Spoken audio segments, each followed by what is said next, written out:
হাসরে মাঠ কায়েম হয়ে গেছে। মুমিন বান্দা উঠবে, সকলে উঠবে, ধনী উঠবে, গরিব উঠবে, শিক্ষিত অশিক্ষিত, নামাজি বেনামাজি,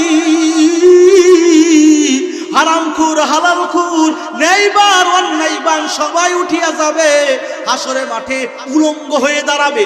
আফসোস, ইয়া নাফসি ইয়া নাফসি বলে চিল্লাইবে, বাঁচাও আমাকে বাঁচাও। ও মুসলমান, কেউ কেউ কারো দিকে তাকানোর সময় নাই। আল্লাহর হাবিব বলেন, সকলে পায়ে তালুতে ভর দিয়া 50,000 বছর দাঁড়াইয়া থাকবে। ও মুসলমান ইমানদার, গর্ভধারিণী মা,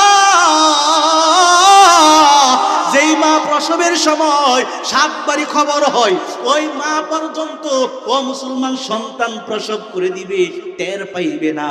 এত কঠিন আযাবের ভয়। ওই সময় আমার আল্লাহ তাআলা রাগান্বিত হবেন। আল্লাহ তাআলা কহারিয়াতের আওয়াজ দিবেন, লিমানিল মুলকুল ইয়াউম লিল্লাহিল ওয়াহিদিল কাহ্হার।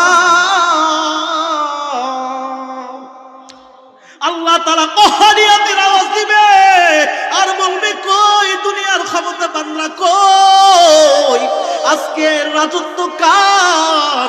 আল্লাহ নিজেই বলবেন, আমি মালিকের হইল রাজত্ব, আমি মালিকের হইল ক্ষমতা। এ মুসলমান, আল্লাহর রাগে রাগান্বিত হয়ে থাকবে। মুসলমান ওই দিক দিয়ে আদম নবী বলবে, ইয়া নাফসি, সকল নবীরা বলবে, ইয়া নাফসি ইয়া নাফসি ইয়া নাফসি ইয়া নাফসি। আল্লাহ তাআলা ও মুসলমান জিবরাইল আমিনকে বলবেন, হে জিবরাইল, আমি আল্লাহ তাআলার যে একটা চেয়ার আছে, এই চেয়ারের পাশে আরেকটা চেয়ার আমার নবীর জন্য বসাইয়া দেও।